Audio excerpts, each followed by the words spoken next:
Welcome back to Hack Shack Studios. I don't know what happened there, you guys. So this one's going to be called Part Two. So this is riding the rails with Captain America, the new Captain America, Part Two. So hopefully I can get my audience back. Sorry about that, you guys. Somehow um, StreamYard shut me out, so I'm not sure how far along I got before I was dropped. So once again, you guys, sign a life, make sure I did this right. I would appreciate it. And I'll try to wrap this up because I did have some stuff I wanted to go over, which was basically to sum up the whole um, like superhero, what Marvel and DC might be doing as far as the creating these new type of characters, these new type of superheroes that aren't based in tradition. So I am going to get into that. So I did I did tease that in part one. So part two, I'm definitely going to get into that. But let me go back just to give if there's some new people in the chat. Hey Joe. Yes, I'm back. I'm here, past Master Dan, Sheldon. I see Art. Yeah. Um, he'd go out. No, we do have a storm, but I don't think it was electrical or anything. We have Philip Diaz. Go back. Um, what is it called? Magic Cup 2, Electric Boogaloo. Thanos was victimized. Yes, welcome back. Thank you. I hope I didn't get too far into it before StreamYards kicked me out. I thought the gay Captain America beat you up. Yeah, I am talking a lot of shit. So I'm not homeless yet. I do. This is my homeless. This is my homeless outfit right here. Yeah, there's a storm rolling this way for sure. It's supposed to be thunder. We haven't got thunder yet. You were talking, and then the screen went black. But that's better than white screen. Am I right? Am I right? Getting all racist here. I sang "Dust in the Wind" by Kansas while Art was gone. Dust in the wind. All we are is dust in the wind. I was wondering if the SJW mob got to you. Not yet. They have swarmed a few times, but I will survive. Okay, let's go. Let's try this again. Screen share. Screen share. Click the right buttons, and let's go up to. Okay, so this is the article from Screen Rant that I'm referencing. Here is the new, and they're calling him the gay Captain America.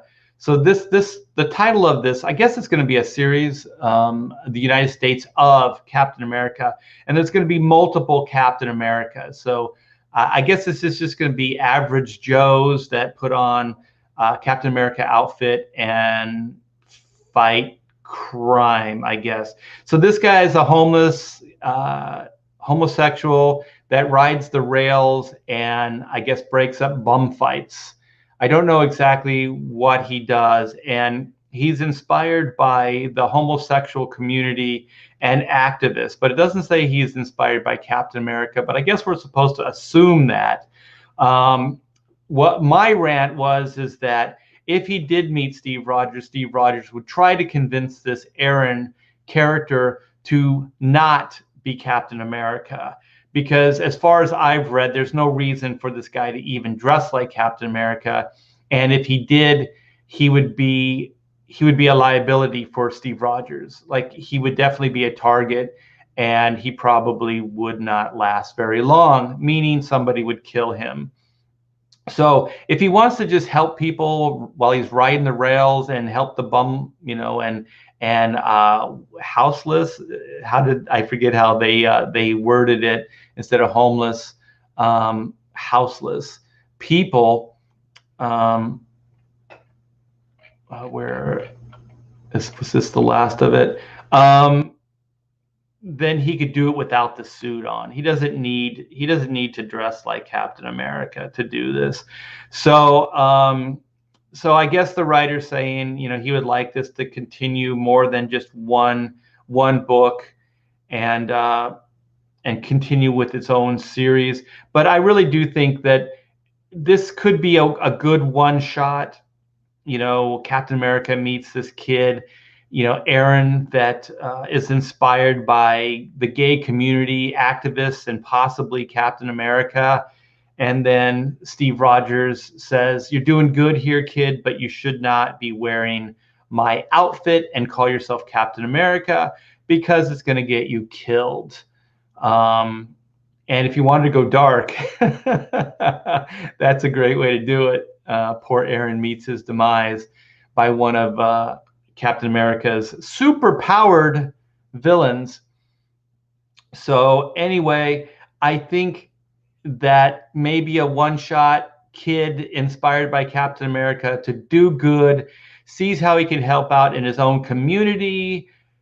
Maybe that could be a good one shot. But like I said, if he interacts with Steve Rogers would have to try to convince him not to be Captain America, because that would just be, it just would not end good for this Aaron character. So this definitely is written up. If you saw part one, it's written up not really very character driven, not really like, I mean, the only character trait really is that he wants to do good for the homeless and the downtrodden, I guess.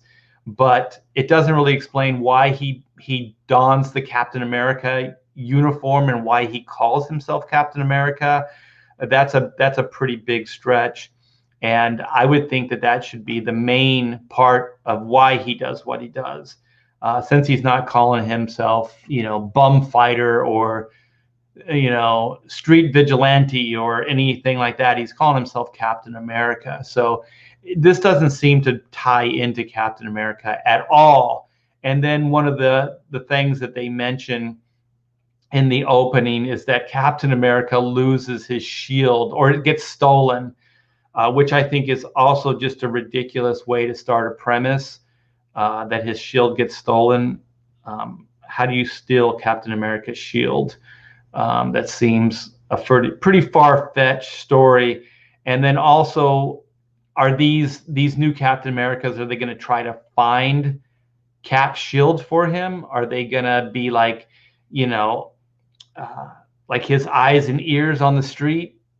Is he going to be, oh, hey, Steve Rogers, I heard that, there's this possible guy in Chicago. He says he might have seen your shield. You should go to Chicago and check it out. Like, is it going to be like that? Like, how could these guys possibly help Steve Rogers? Like, how could these other Captain Americas possibly help out the Steve Rogers Captain America? I don't see it. I don't see it at all. And it's definitely, it's a type of virtue signaling, because the character so far just sounds like as far as they got to it, character development was that he's gay. He's gay and he's inspired by gay activists or queer activists. That's not really a character, and it doesn't tie to Captain America at all, which is what you're calling the character. So just weird.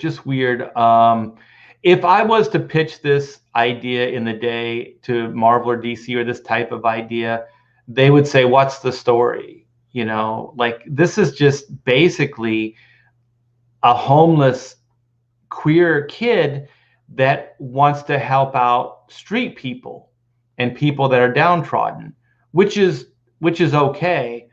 But why does he become Captain America, or why does he put on the outfit?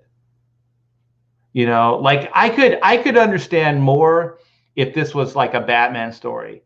And so the guy dresses up like Batman because Batman, supposedly part of the mythos or the mythology, is that he scares people. Like, he's a scary guy, and then there's all this mystery and all this other stuff that enters into it. So if you were to try to scare bad guys, dressing up like Batman could be an asset to you, possibly. But still, Batman's rogue gallery would probably go after you and put you down.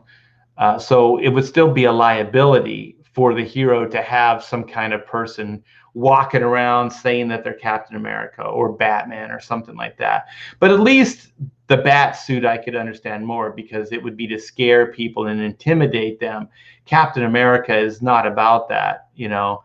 And also this is the problem that I have with this type of idea, this what is it, the United States of Captain America, is that I'm sure on some level it's going to get political, and that's probably going to be the ultimate problem. I was just talking about from story point, but you know, they're probably going to get political with I mean, if you get into the political aspects of like being poor and downtrodden, and that maybe there's not work out there available, things like that, you know, maybe it could work, you know, and say maybe, you know, like politicians should do more to get people back to work, things like that.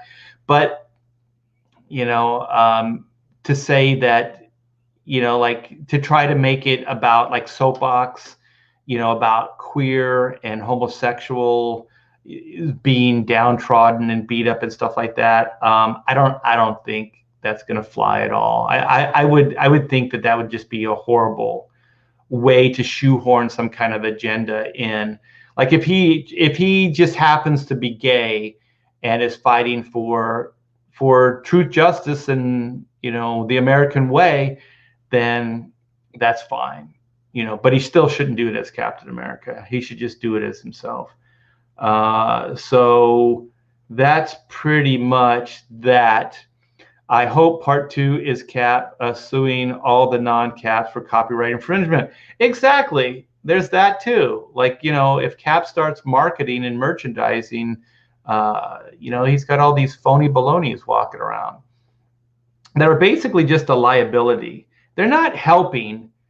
They're a liability. Unless you have somebody that's like superpowered, like Thor or Iron Man, that's an asset. A street kid dressed up like Captain America riding the rails, that's not an asset, man. You know, like I could just, like, if I was writing it, I'd have Steve Rogers just go, I'm sorry, I'm gonna have to ask for your shield. I'm gonna have to, you know, tell you you can't call yourself Captain America. But I do want to encourage you to keep fighting the good fight, but just don't do it as Captain America. That's how I would end the story. I would have the end of the story, Captain America actually meeting this kid, and possibly, this is how I would write it, that the reason Cap finds out about this kid is that there's a villain that actually he realizes is going to off this kid or hurt this kid or do something like that is really, really going to be bad for the street kid. So he's basically going there to protect the kid. And so in doing so, the kid realizes that he's in over his head. Like he just took on Captain America's rogues gallery and that this isn't good. But then Steve Rogers is, you know, like the kid's discouraged, but then he says, you know, you have the tattoo, kid. You have what it takes to be, you know, an American hero. So, you know, go keep fighting the good fight. Just don't do it as Captain America and you'll be fine. And then just leave it like that. If it's a one-shot 22-page story, that's all you need. You know, you see that this kid is actually doing good. It becomes a blip on Captain America's radar. Captain America realizes this kid's in some real trouble, goes, helps him out. The kid realizes that he's not Captain America and that there's only one true Captain America, but he can keep fighting for these people in his community, his group of people, the people that are riding the rails, the houseless, the homeless, the queer, the downtrodden, you know, whoever it is that he's fighting for. And I think that would be good. And I think that's one of those true, like kind of see need, fill a need. He's a hero. He sees something bad happening, so he steps up to help out. I think that would be good, but I don't think that's the way they're going to write it. I think they're going to bring agenda in, which is going to lead me to My final hot take, my final topic, which is connected, but excuse me, let's see what the green laser says. No, he's fighting for the communist way. He has a communist red star on his neck. Does he? He's got an American flag. Let me go back. Oh, they never show. Oh, wait, there is a turnaround. Is that what that is? The red star? He does have a red star. What the hell is that? He's got a red scarf around his neck. He's got the American flag, but then he's got a red star? Is that supposed to be like for communism? Well, if that's the case, then fuck all this.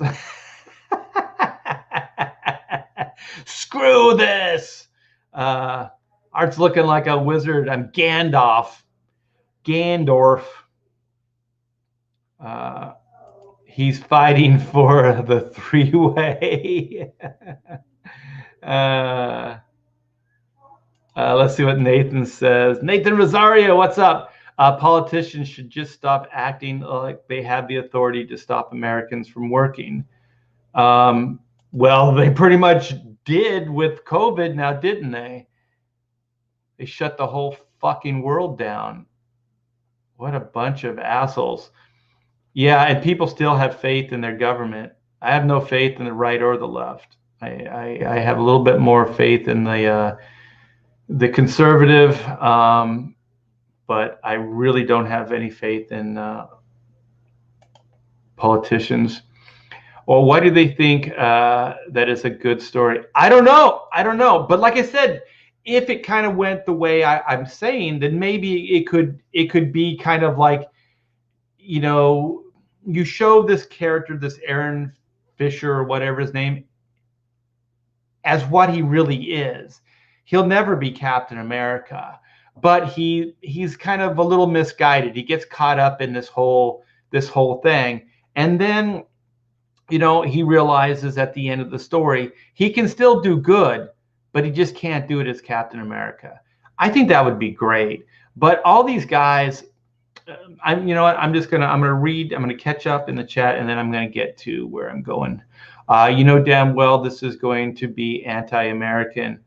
And if they're going to get into homelessness, they have to bring up this pandemic, because this pandemic has probably contributed more to people's downfall than the Great Depression. There's a lot of people that have lost businesses, lost homes, lost families, lost their lives due to suicide. Yeah, let's not overlook that if we're going to try to get into some kind of political or helping people or show the government for what they, you know, truly are. You know, if you're going to do that, then you have, I think, to be fair, you would have to bring that into the story. That's why you shouldn't do these things to begin with. They don't write stories anymore. They push agenda. That's why we have Comicsgate. Hell yeah, brother. Black and white has no politics. Just pandering to a demographic. Okay, let's read Central Scrutinizer, then I'm going to get in. Hasn't Cap outlived his usefulness anyway? It was pro-war propaganda comic from the 40s. That war is long over. Yeah, I always thought, like, they always go, oh well, Superman isn't relevant. I would think, like, if you could make Captain America relevant, then you can make Superman relevant. And I think the way they made him relevant in the movies, I thought was pretty good. I think he becomes relevant in the Avengers. I think he becomes relevant as, like, that's his army, that's his team, right? The Avengers. And he's the colonel or the captain or whatever. And so, you know, he actually is the guy that leads them into battle. You know what I mean? And so I thought they, as political as they got, was in what was it called? Winter Soldier. And I thought that that was pretty good because it kind of got political without getting into detail of political. And I think that you can do stuff like that. You can do parallel stories, like this represents this or whatever it is, but don't hit the nail on the head, and also try to be as fair as possible with both sides. But I also think that those type of stories should be used very sparingly. They shouldn't be every issue of Captain America or every issue of whatever. I think that you need to break it up. Definitely need to break it up. You know what, Brian? I am gonna. Oh, where was it? Did I just jump? Oh, you need to launch Black and White soon, so we have something to read instead of nonsense from Marvel. Yeah, Brian, I do have this. You know what? I'm just gonna share it right now, and then I'll, since I'm still teasing my hot take. Let's see if I can do this right. Okay. Yeah, I put this together yesterday. So this is the coming soon banner. I have another one that says Black and White Volume 2 that I use as well, but this was the high res one that I have. So I thought it came out really good. I kind of redid the artwork for the cover. So I made Black a little bit. I moved him up in the composition and kind of changed the background a little bit. It was a lot of fun. I did this all in Photoshop. So I basically redid all this background and stuff like that. Just kind of reworked it for the ad. So yeah, so this is the artwork. This I'm still not sure if this is going to be, let me see if I can move this. There we go. I'm not sure if this is going to be the cover yet, or I'm not sure what I'm going to use this piece for yet. But I do like it. I think it came out really cool. There's a bunch of destroyed robots in the back, and there's a Chang in the back just being horrible. When you have a character in flames like that, and it's not the Human Torch, you know he's evil. You know he's evil. So yeah, so I thought this came out really good. So I just wanted to show you guys a little bit about, I'm doing a lot of behind the scenes stuff on Black and White, but just not showing very much. So I thought this came out pretty cool. Just thought I'd share it with you guys. Yeah, Black and White Volume 2. It's happening, people. Let me see if I come back. I hope I'm back. I hope I didn't click the wrong things. Commie Smasher. Captain America is the best Captain America, by the way. Commie Smasher, Captain America is the best Captain America. Oh, we have Philip Steele here, my fellow Texan. Whoa-ha, T-Bear double hat duty today. Yep. Indeed. Yeah, patriotism is always relevant when you still believe in the principles of the country. That is very, very well said, Green Laser. And I do agree. I remember years ago when I was working on Adventures of Superman with the Superman team, we would have these summits, these Superman summits, and everybody would fly to New York, and we'd get wine and dined by DC, and then they would pick our brain for ideas. And so I do remember coming up constantly would be like, how do we make Superman relevant? How do we make Superman relevant? And I'm like, you don't change Superman. And they're like, we have to make him relevant. I go, the world he lives in is relevant. He's relevant by living in that world, but he doesn't change his principles. You don't change the character, you change the world. So if there's new principles and there's new things that are wrong, then he fights those. He lives in a modern society that's sarcastic and cynical and filled with distrust and all these things, but he's not those things. So if he truly is going to inspire, then what better way to do it than show the real world with all its cynicism and everything, and then have this character that is not that is inspirational, that does do the right thing. And then it inspires people. Like, people think, well, you can't do the right thing because if you do the right thing, you're going to get screwed over, or it's corny, or it's whatever. whatever those principles are. And then you show Superman actually doing it and winning and it working. And then you could go, okay, well, that's not true. That's not the way the real world is. The hero doesn't always win, blah, blah, blah. And you can't always stand up and have nothing bad happen to yourself. Well, yeah, but this is a fantasy. This is not fact. This is not truth. You have to inspire people. So if people are crystal clear aware of the ramifications of their actions, they're never going to do good, because they're going to know that somehow it might cost them something in the end, but it's the right thing to do. And so these are all like ideas that stories can come from, these type of principles.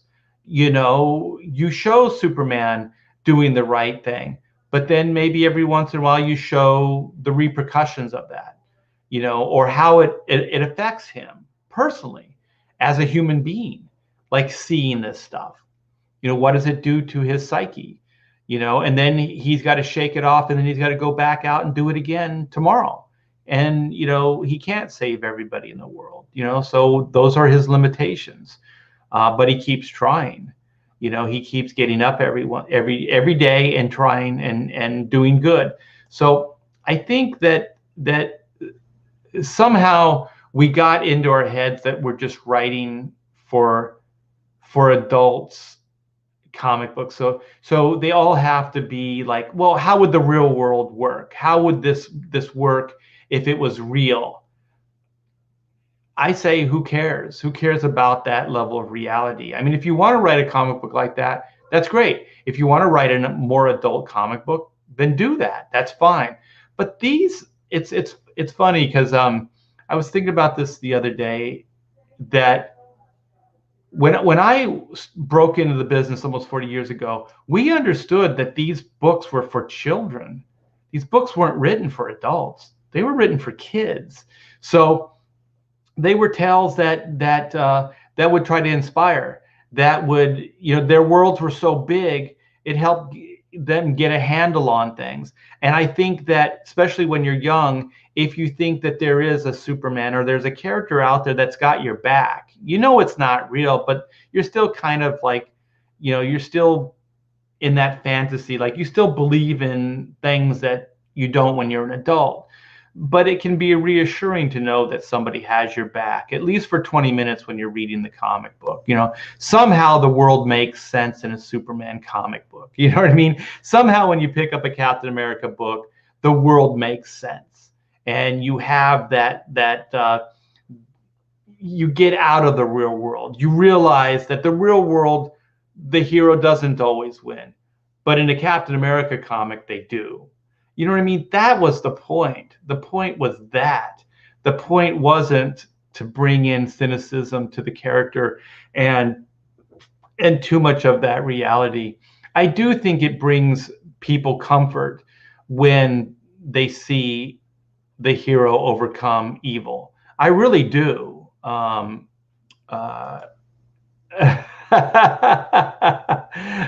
rainbow colors, huh? Problematic. Well, Kurt Busiek said that he thought it was problematic already. This is Kurt, brilliant comic book writer. I was kind of flattered on one hand, but actually, like, why does he actually care about this on the other? But and why is he trying to start shit? He said that black and white was a racist concept because the character Black is not black. He's not African American. Isn't that weird? And he's saying that the concept's racist. I think that's more racist. That's kind of nail on the head, man. Like, I think if I did that, I think that would be very, very racist. All right, Past Master Dan says, heroism stems from the belief in absolutes. SJWs don't believe in absolutes. Yeah, and that's actually the character Black in Black and White. Like, in a world where law and order is often blurred to gray, justice can only be black and white. Like, he has like a Captain America, like a Steve Rogers moral barometer, or Clark Kent. Like, instinctively, in any situation, he knows right from wrong. And also that's really Steve Rogers' superpower. It's not the super soldier thing, getting back on Steve Rogers. It's that he could lead you into battle and you don't question him. The reason Tony Stark can't lead the Avengers is because Tony Stark is flawed. His morality is flawed, but Steve Rogers is not. So if Steve Rogers says something, you're going to believe it. You're going to think that it's the right thing to do, because 9 times out of 10, Steve Rogers does the right thing. In Civil War, they showed that there was a flaw, but it's a flaw that you could see and you could understand. He never told Tony Stark that Bucky Barnes killed his parents. He never told him that. But that's one of those things that you could understand. You could, like, how would you even get into that conversation?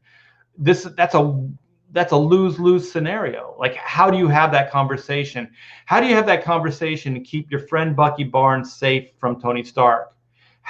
It's a no-win scenario. It was absolutely a rock and a hard place scenario for Steve Rogers.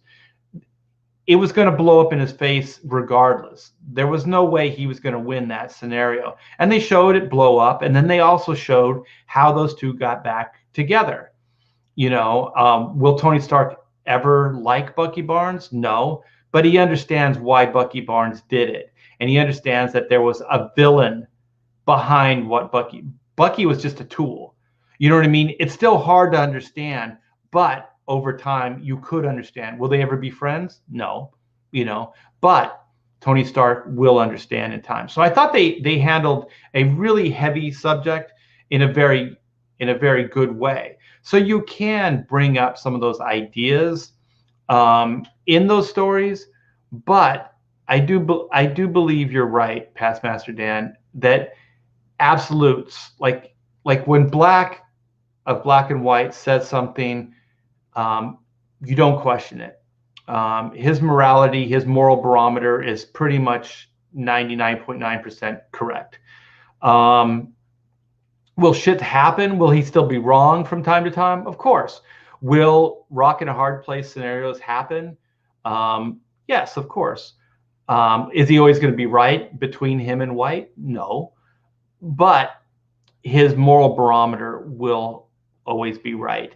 And I thought with Black and White, what's interesting is he was a spy for the British Secret Service. He was MI10. And that's the robotics division of MI10. And so when he followed in his father's footsteps. He was from, it's kind of a family lineage kind of idea. And so he didn't really question it. He was going to be in the armed services, and then he was going to serve his country as a spy. So he had this whole thing, since he was a young kid, that's what he was going to do. But then realized that there's too many gray areas that exist in being a spy. You never have the full is. So you start realizing that you're basically, to be a good spy, you can't question authority. You just kind of have to act. You have to do. And that's how you do it. That's how you stay alive. And usually you get one piece of the puzzle. You don't get the full overall story. And that keeps you safe, and also plausible deniability as a spy. So if you get captured, you get tortured, you don't know the full story. So they can torture you all they want, but they're never going to get the truth out of you because you don't know it. So I understand all those things. Reed Blackett, aka Black, understood all those things too. But his moral compass, he couldn't do it anymore.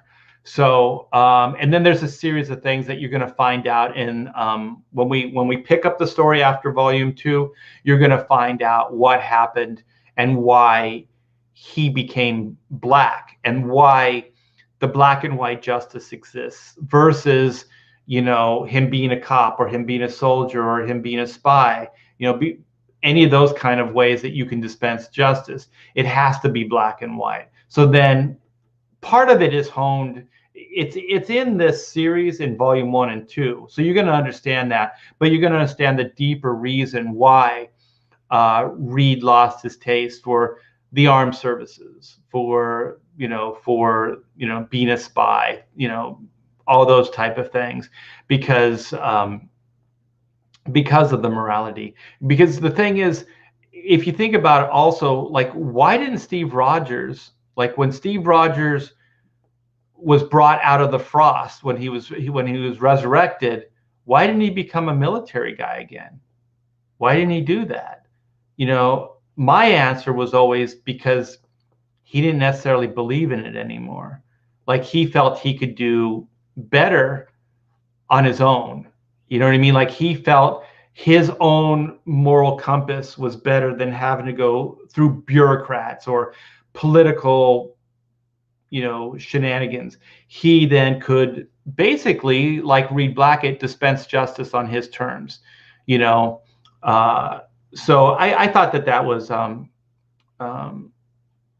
a cool way to approach Reed Blackett, and the character did kind of come out of those kind of ideas, because when I came up with Black and White was in the mid 90s, and the gray area characters were like prevalent. So the ends justify the means for the hero. Like, the hero can act like a villain as long as the greater good was served, things like that. So I wanted to create a character that wasn't that, but at the same time recognizing the fact that we do live in a more cynical society. Like, those squeaky clean kind of characters, unless there's something to play off of, and you can bring the cynicism or the more cynical ideas in place, it becomes too sickly sweet. Like, you can't really handle it. It's just he's too perfect.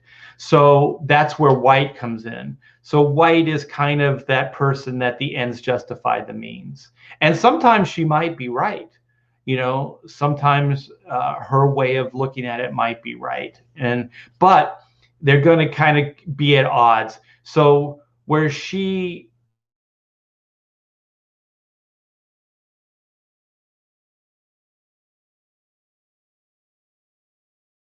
what is happening? Oh my gosh, the screen just went black for me. I don't know what's happening. Maybe my internet. Maybe it is the SJWs coming after me. That was weird. I wonder if you guys saw that. Yeah, the whole screen went black. Where was I?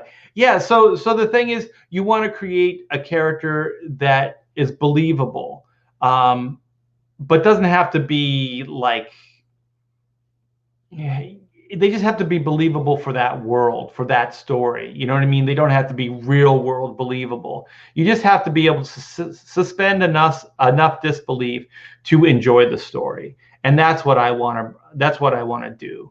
And I think that Whitney brings in that more edgy kind of contemporary feel, and then he's a little bit more old-fashioned. So they both kind of represent two factions of comics, or these type of story ideas. And I think that it's a good way to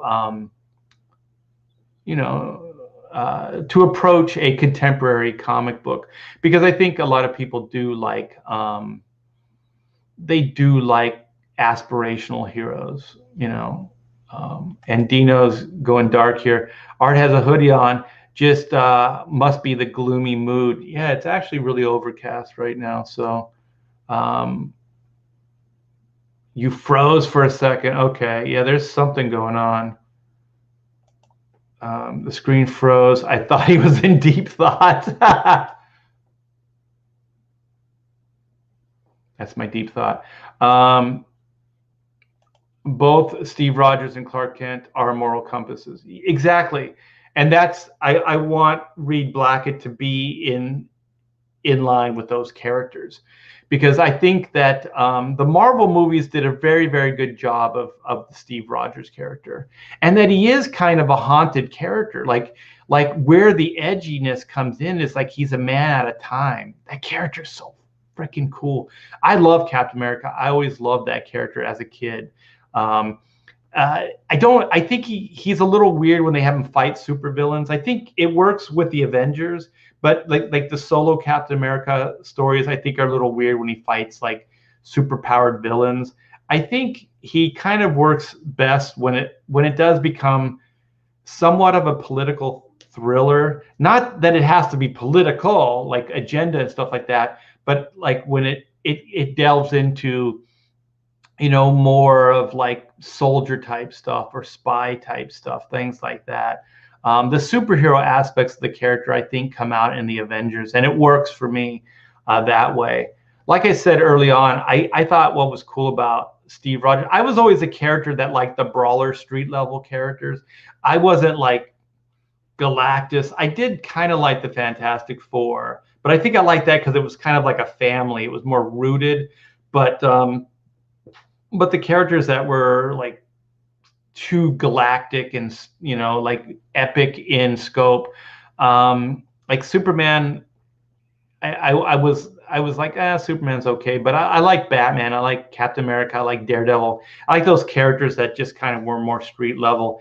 And so the cool thing that was like I always thought was perfect with Captain America is he's got all these powers and these abilities, but he still is just like a normal guy. Like he's just a street level character.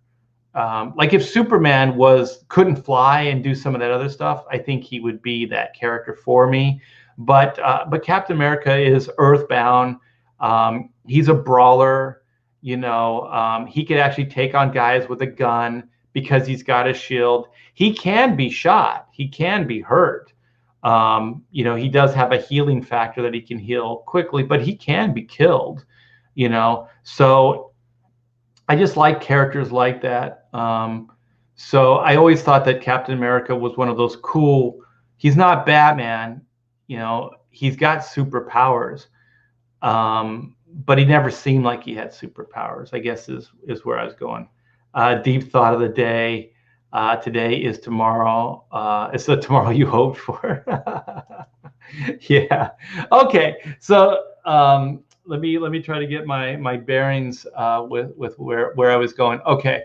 So where I was going, this is the deep thought, and then I'll wrap everything up. Is that there's the overall, like, I guess it's, I don't know, for the lack of a better term, conspiracy theory that the reason comic books and entertainment overall, especially more like I guess geek culture stuff, like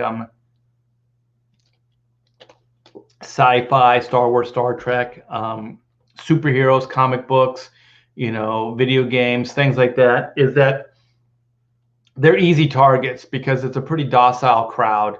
So if you were to try to get a groundswell of, like I said, this is kind of conspiratorial. I think on some level, I believe it on some level, I should say. But anyway, that, and then I've heard SJW types say that how you can change policy and politics is to change culture. So, it's not like change people's hearts, have them become more active, have them support the system more. It was really like their words, let's affect the culture, and then the culture will then change politics and stuff like that.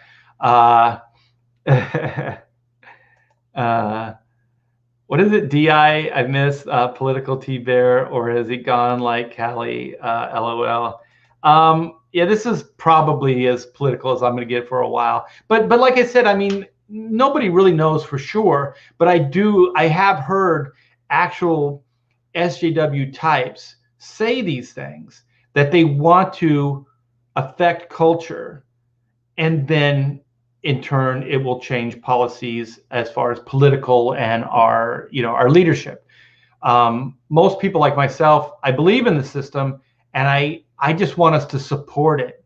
And any rats that are bastardizing it, changing it, and messing it up, let's weed those guys out. Let's get rid of those people. But for the most part, I think it's a pretty good country. I like everything about it. So having said that, as a continuation of thought, you have comic books. Okay. So I believe that one of the things that's coming out of this is because, like, why comics are changing to become more like this. I mean, comics have always got into, like, let's feed the world, like USA for Africa, so they've gotten on the bandwagon with certain charities, and they've done stuff like underdog type stories or political stories and things like that, but it never felt like agenda.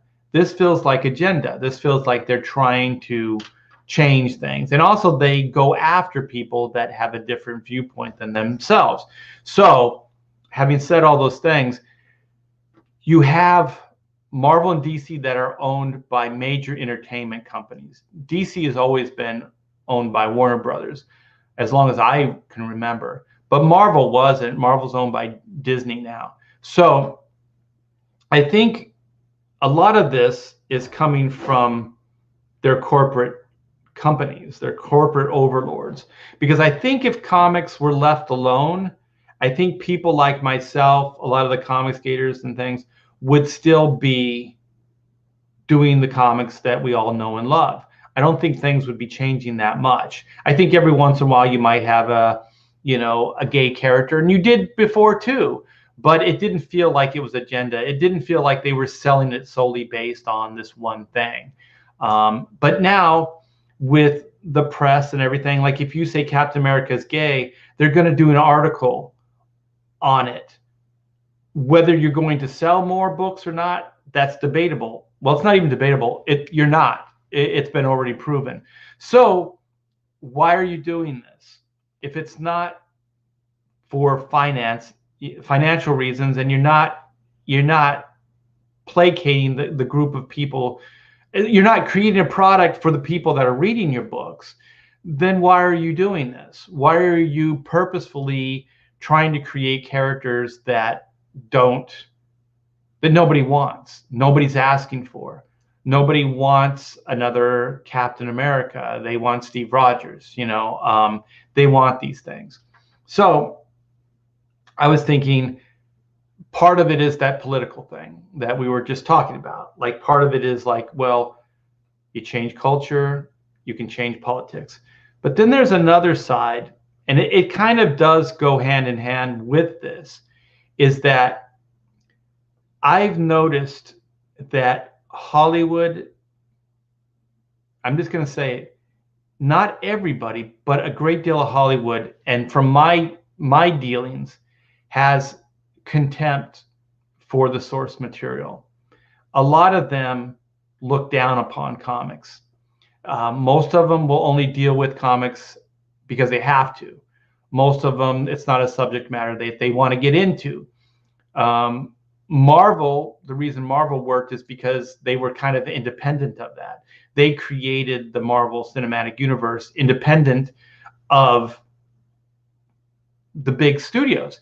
They were distributed by Paramount, but that was kind of it. They were independently funded and all that other stuff. So they were like an independent company, that first, Iron Man. And they had an overall view. But then, you look a decade into it, and then their parent company, Disney, who are very woke, and a lot of their stuff is getting very woke, you start seeing that coming into the comic books. Why? Why are you seeing this? Why is this happening? I think it's because Disney, not everybody, but most of them have contempt for the superhero genre. And if you think about most of the movies that you've seen in the past, there's always things that are changed. Sometimes they have to, just because it becomes unbelievable. Like, you have to try to root it in some kind of cinematic reality. But the other is just contempt. Like, why do most of the villains, why are they always changed so fundamentally from, they don't have the outfits. They don't have the costumes. They always give them some kind of Hollywood version of the costumes. The only reason the main hero doesn't change so much is because they can't, because people won't abide by it. But they can change the villains, and they can change supporting characters, which is what they do, but they haven't had the guts to change the main character yet. I've heard J.J. Abrams is possibly going to do a black Superman. So, there is talk of that. But we're a decade into the Marvel universe now. So Disney, when they bought Marvel, they said Marvel's going to be able to operate on its own, like it's going to be independent of Disney. Well, how long did you think that was going to happen? They got 10 years into it. But I do believe that Disney now, since Marvel is such a cash cow, and all those executives and those people in charge want to feel like they have something to do with things, are bringing this to bear. I think they're the ones that are saying the superhero in the comic book isn't enough. Let's redefine the hero, right? Let's recreate the hero. So then it becomes Disney's Marvel. It's like Disney's Star Wars. Let's change it. Fundamental hope and change. Let's change it to the point that it's ours. It becomes ours. Like in the day, Walt would just create something new, but these guys are taking this and then they're just basically trying to rebrand it. So what I think is happening is I think there's contempt for the characters that we know and love, in the comic books, and they're trying to rebrand them for what they think is a contemporary audience, right? They're trying to make Captain America relevant. I've been doing this long enough to know, and I've been part of these conversations, that this is how they think. Instead of going like America's cool. Let's just get the assholes out of it. Let's make sure that the system works the way it was intended. You know what I mean? Let's clean house. But let's not just tear everything down and rebuild. That's not the way to do it. And so it really feels like it's that type of thing. I also have a couple friends that are upper management at these different places, entertainment places. And they said, like, the new breed of people coming in, like they've been there, these companies, for 20, 25, 30 years. But the new management that are coming in, they're being taught from the schools that instead of going to the company, observing what works and what doesn't work, and then cleaning house, what they do is they go into a business and then they just get rid of all the old. They don't even say this is working, this isn't working.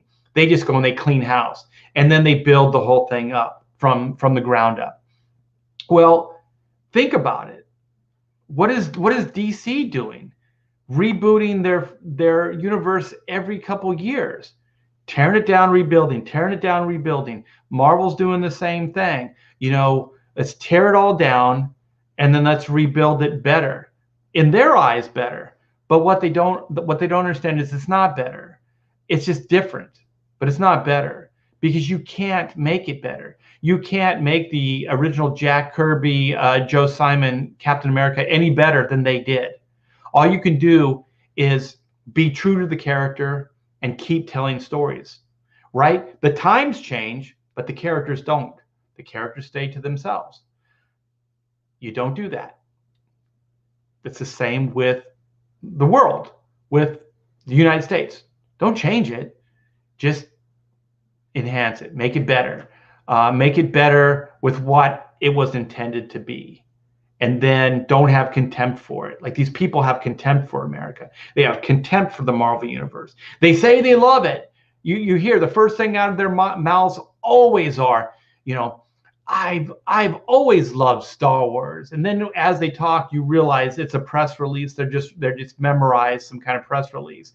I love the Marvel Universe. I've always been a Spider-Man fan. I used to wear underoos as a kid. Like, then they had their one little thing that legitimizes them, supposedly. But they never really read these things. They don't understand any of this stuff. They're fakes and they're phonies.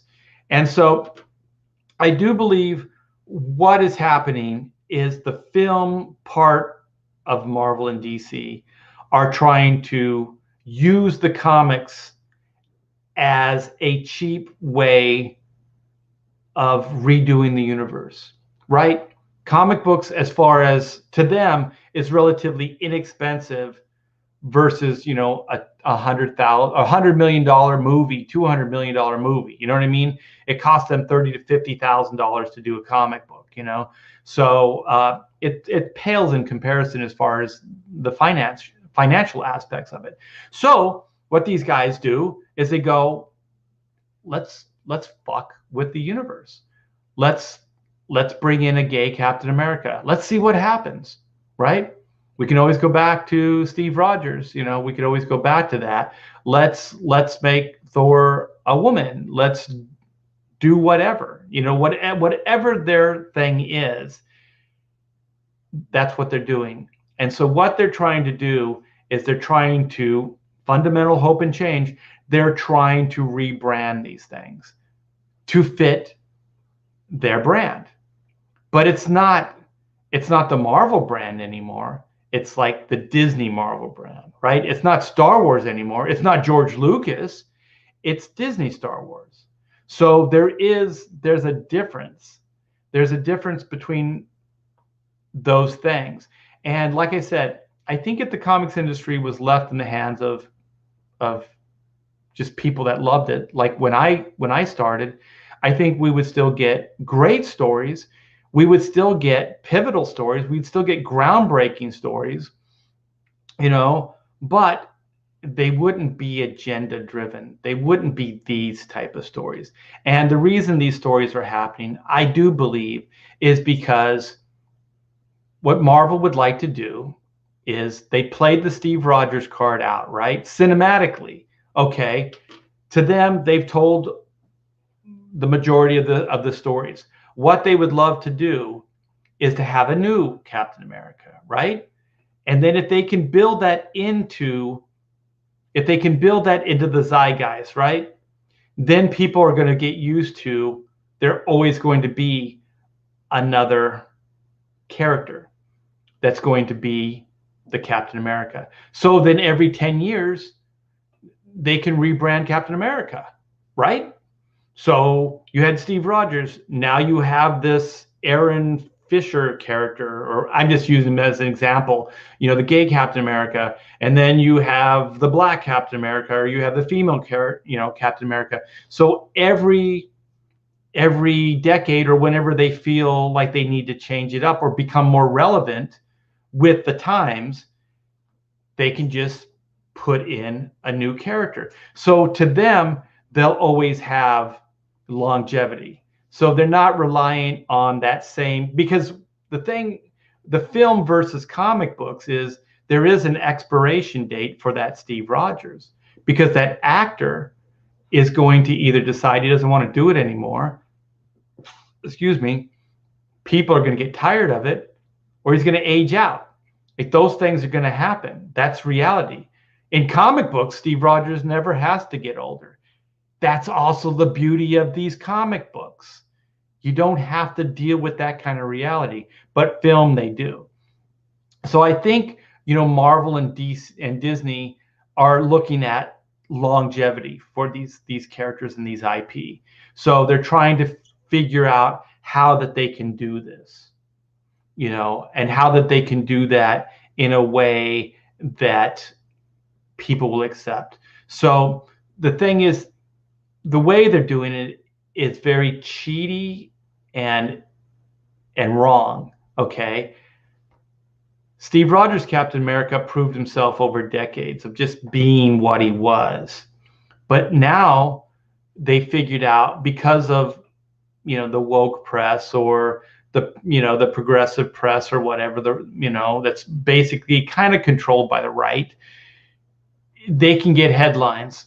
So then they can go, oh, Thor is female, Captain America is gay, or whatever. And then they'll get mainstream attention.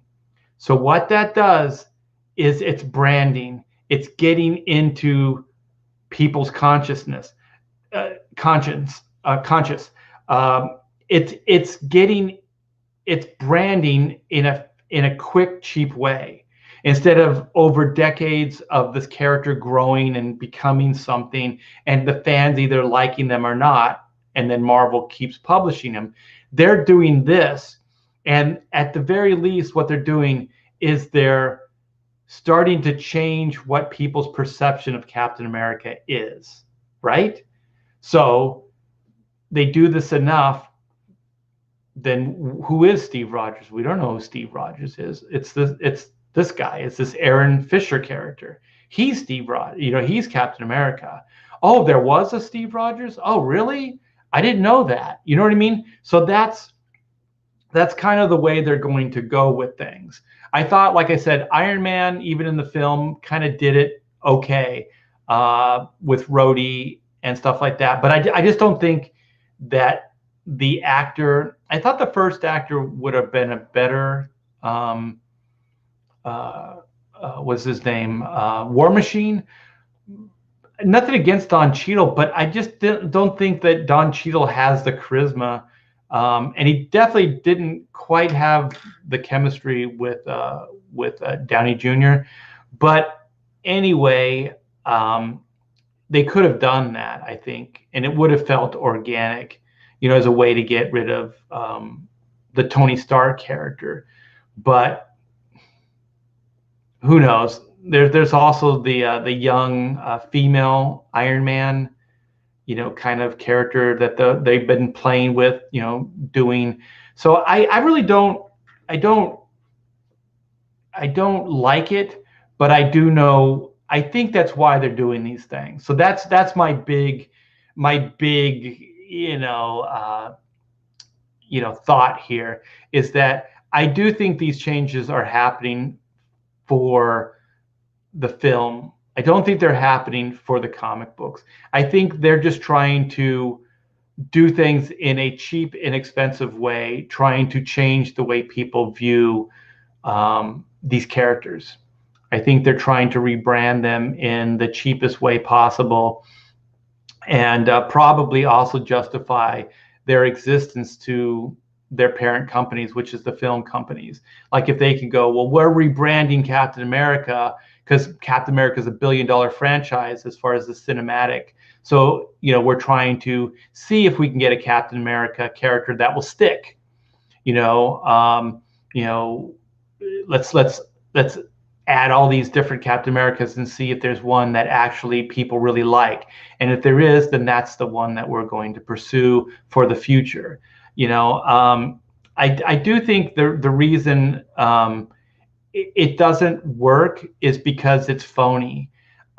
It's not based in story. It's not based in, like, I have this character that I need to tell this story. Like, it's not passionate. It's all just like agenda. Like, that's as far as it goes. It goes like, well, let's create a character that'll get a headline.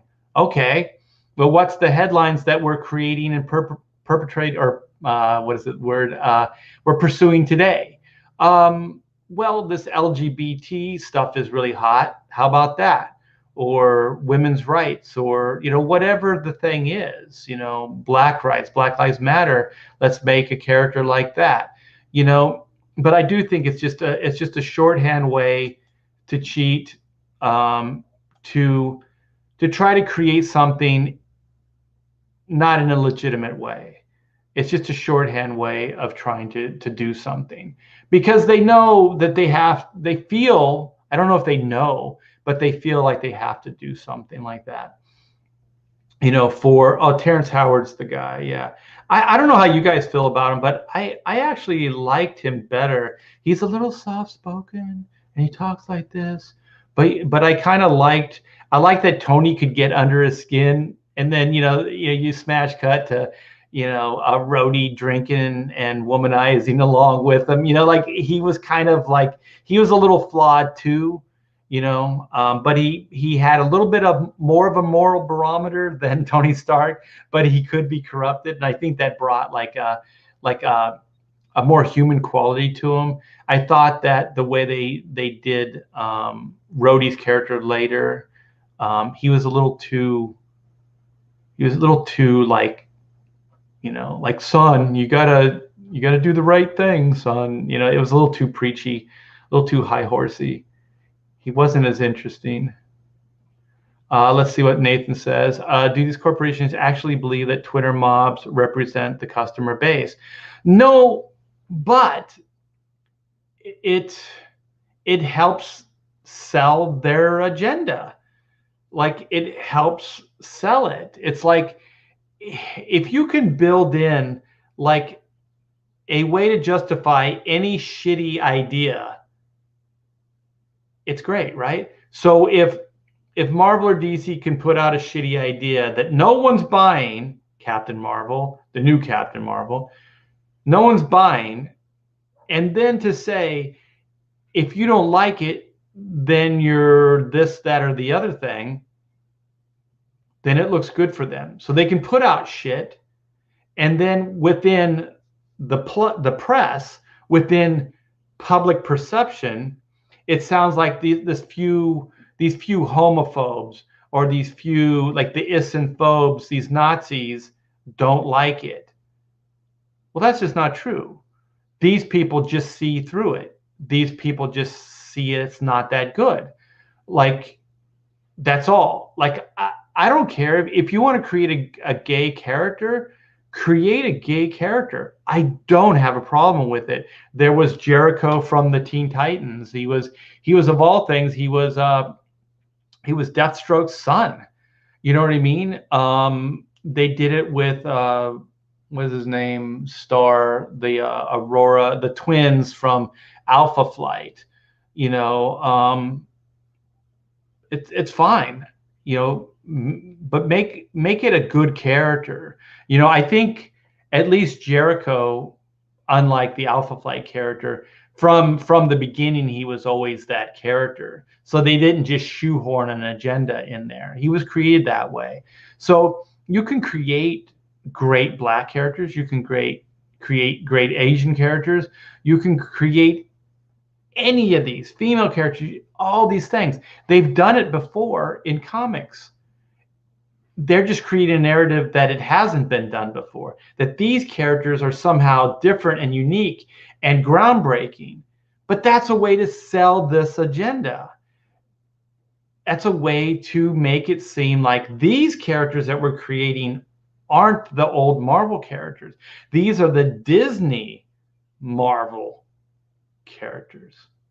So I do believe it's part of Disney trying to rebrand Marvel. So I think if I did it if I try to sum up, I would say that that's what they're doing. They're trying to rebrand these characters for longevity in the film industry. Because let's face it, the comics took these characters to a certain point, but I think these films are transcending it beyond comics. It's hard for me to say that, but at the same time, you can say that about The Wizard of Oz. You can say that about another Disney franchise, Winnie the Pooh, or Mary Poppins. These are books. These are books that were optioned. Most people never knew they existed until these movies became something beyond what the books were. A lot of the Stephen King stuff as well. So the books had a certain level of success, but then the film and these things catapulted beyond that. So, however we have to get there, that's fine. But, just don't spit on the source material. Don't have contempt for the source material. Also, as soon as Marvel could get rid of that brain trust, which was the comic book brain trust, which was like Bendis and was it Tom Brevoort, Mark Miller, all of those guys. After the first phase, they got rid of those guys, because they knew that they needed the fans to get on board. So they knew from Harry Potter that if they pay fan service, that it's going to look good for them and it's going to help sell this new universe. So they brought these guys in. I guarantee they had very little input, to be honest. I don't know this for a fact, but I do think that that's the way it went. But what it did is it placated the comic community. You know, like, oh, some of our own are in there and they're going to steer things right. Um, no, I think it was just to make it seem like it was authentic. It was legit. You know, it's like the good housekeeping seal of approval. You know, they stamp it, and then that's you know, cool. Oh, I like this. No problema. Art with a fresh boomer hip hop style. Yeah, boomer hip hop. There you go. Isn't hip hop kind of old anyway? I don't think it's quite it's quite boomer, but let's see. They don't really care for the source material. I don't think so. I've talked to, so I wish I could name names, but I've talked to some of these guys that ran TV shows and in film and stuff like that. And I have a friend that's he's a good friend, and he's a makeup artist, and he even says stuff like, for the Batman, like this was an older conversation, the Batman, the Tim Burton Batmans, and he goes, they went with that Batman suit and cowl. He said, I have friends in the industry that in their garages and their workshop have better prototypes for Batman, like working Batman cowls, than the one they used in that film. He said, but it's plagiarism. Not plagiarism. It's what do you call that? When you just hire people that you know, like it's the family you hire. What is that? Not plagiarism. Somebody in the chat help me. But where you just kind of hire people that you've worked with, or you hire people that you know, or people that can get you somewhere. So nepotism. Thank you. Nepotism. We do. Okay, but yeah, he told me that way better makeup effects than the one they used. And then I've had friends that actually, working in film and TV, and just say, I don't like the character. Just flat out said they didn't like the character, and that they wanted to turn it into something else. So that was their goal to begin with. They wanted to change it. So there are people like that in the comics industry that have contempt for some of these characters. Like, to be honest, I think that Frank Miller has a certain level of contempt for some of the DC characters. I think when he did his best work, he was under tight reins from DC. But when he revisited Dark Knight with Dark Knight 2, I think it shows that he has contempt. I think that in that Dark Knight Returns, the original one that I love and that most people love, Superman looks really bad in that. Like, he looks really bad. He looks really bad. So I think that's kind of what I'm talking about, where there's a little bit of just contempt for some of these characters. I see Billy Tucci's name in here, but I don't see any Billy Tucci. Are you just talking about that he's probably getting drunk right now because he's oh, did it come out that he is Irish? Anyways, you guys, I guess it's St. Patrick's Day, so I'm not wearing green, so pinch me. Billy O'Tucci. Yeah, I think that Zack Snyder. I think Zack Snyder has contempt for all of the DC universe, to be honest. Okay, I don't know where all this Don Tucci stuff's coming from, or oh, you guys are talking about Terrence. Yeah, I think that Terrence Howard, I think it came down to money, and he probably knew where they were going to take that character, and probably rightly so. Terrence Howard and his agent went in and said, we should renegotiate this contract, because if I'm going to be more of a character than just a sidekick in this first Iron Man story, then I should be paid more money. And so Marvel didn't like that, and they fired him. I think that in a nutshell, that's kind of what happened with that Terrence Howard. Let's see what Green Laser has to say. I liked him better as well, but Terrence had a contract dispute with them, and they let him go. I think he wanted more money yeah, exactly, for the subsequent movies. Yeah, 60 foot. He was good, but wanted more money, and Marvel wasn't having it.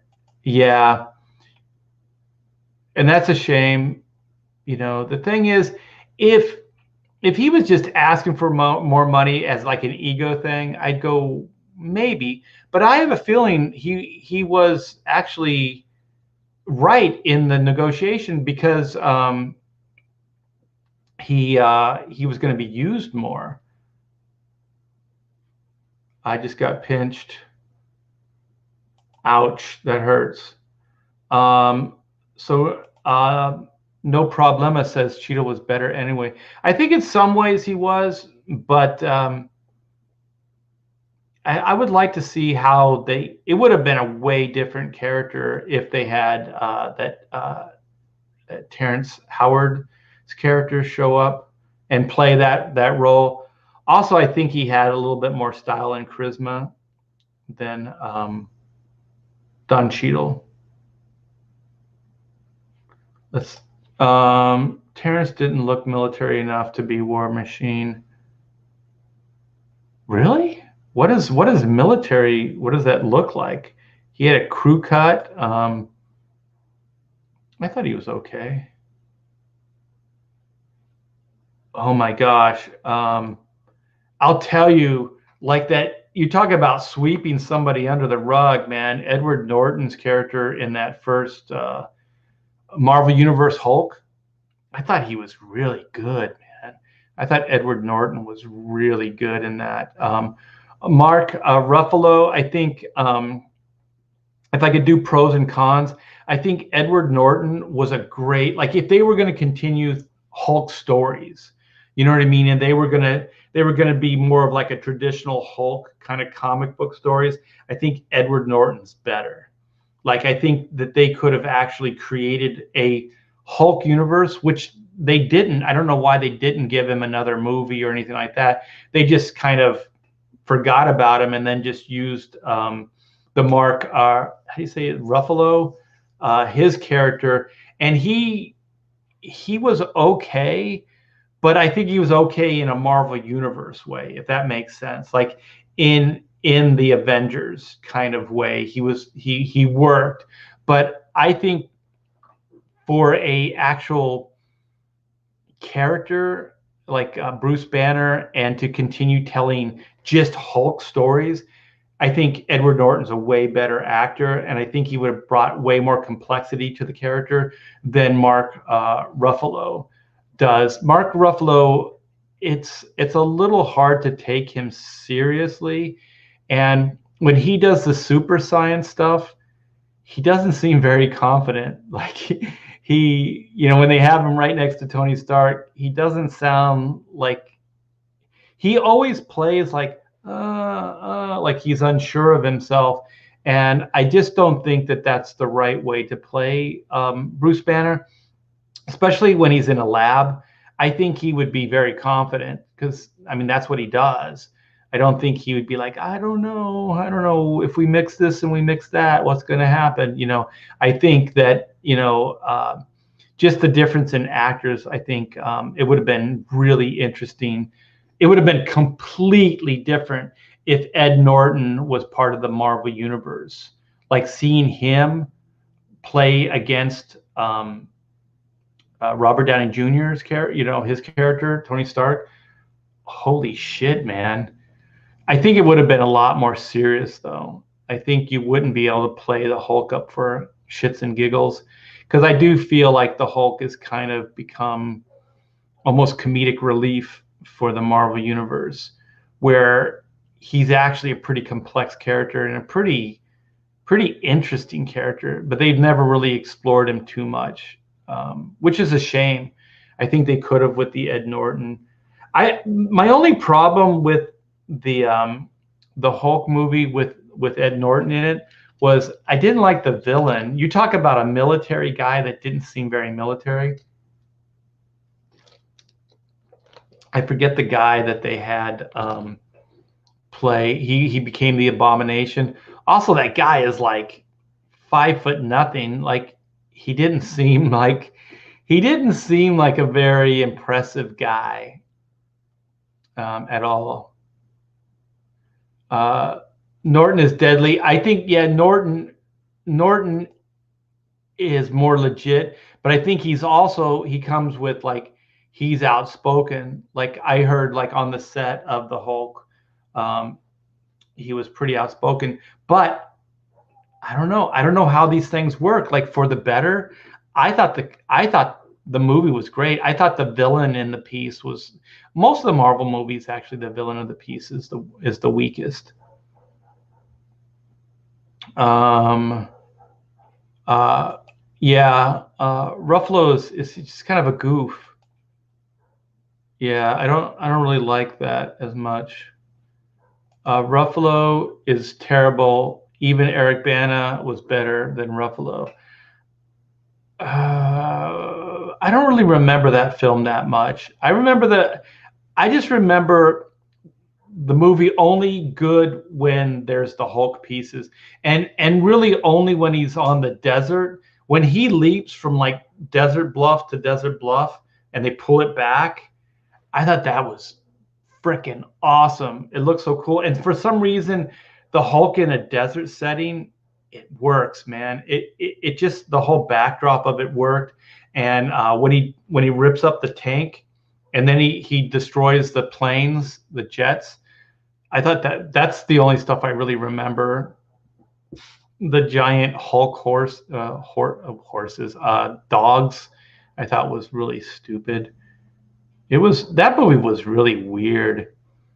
Jennifer Connelly, even she couldn't save that movie. She's older now, but I'd like to see her play. I like to see her being brought into the Marvel universe. Um, Battle Angel Alita, I would like to see some follow-ups. I thought her character was just kind of glossed over. I'm not sure. Did she die at the end, or was she still alive? I don't remember. They can bring her back though. No one truly dies in that universe, anyways.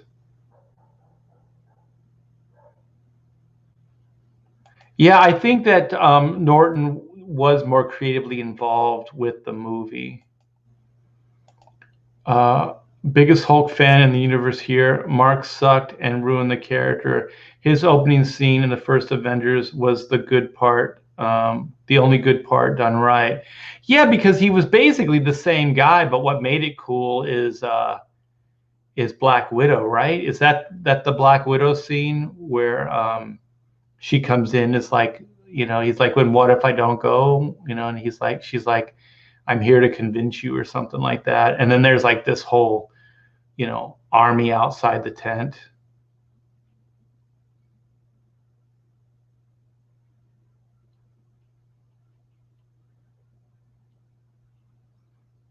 Yeah, I don't know, but I just thought that at times he should have played it differently. Like he's always that hand, I'm not sure what's going on, character all the time. I got a feeling that this could be the woke thing, but they're also doing that with Thor, and maybe because they might be a little bit more like too toxic, I guess, and it doesn't fit their agenda. Oh, she did die. Okay, they could bring her back. They shouldn't have killed the character though. I thought it was kind of if indeed they did, I thought it was unnecessary. I only saw that movie once. I liked it.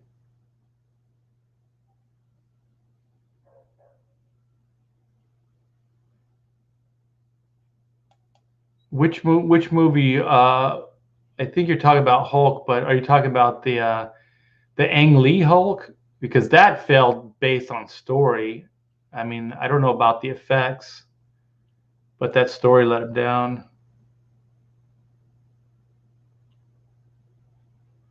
Oh, they're not allowed to use Betty in the MCU. She belongs to Universal. Yeah, I always thought that that was weird that the other guys bring up their girlfriends and stuff, but she's never mentioned.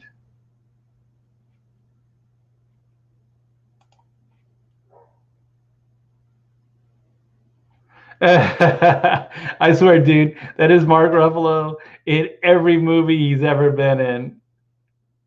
Yeah, Ang Lee was angry. Yeah, I think he was one of those guys that didn't get it, man. He's one of those Hollywood guys that maybe, I don't know if it was contempt or just didn't get it at all, you know, with the panel thing. And I just didn't think that that worked for that character. You know, maybe if it was a more goofy character, you could play it like that.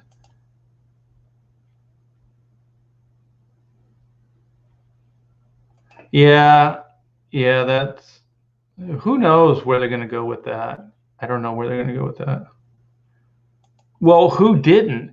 That movie, by the way, is flawless. That's Disney getting a cartoon property right, and that's before Marvel. I thought that that movie just deserved more promotion. I thought it could have been bigger. That movie has a charm to it. Yeah, all the casting was brilliant.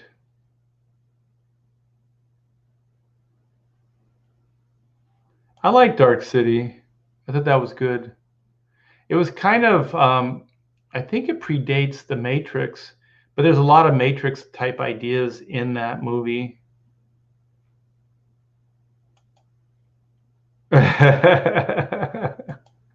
I don't know about that. All right, man. Well, I'm going to wrap this up and I'm going to go get me some lunch and then I'm going to start my workday. So thanks you guys so much for hanging with me. Sorry about the technical glitch we had early. So if anybody's watching this, you can go back and watch part 1. So there's kind of a part 1, 2, and 2 of this video. For some reason, I had a glitch and it stopped broadcasting. So I apologize for that. And you guys have a great day. And I'll see you. I'll see you next time. I'll see you next time on a live stream. Hells yeah. Take care, guys.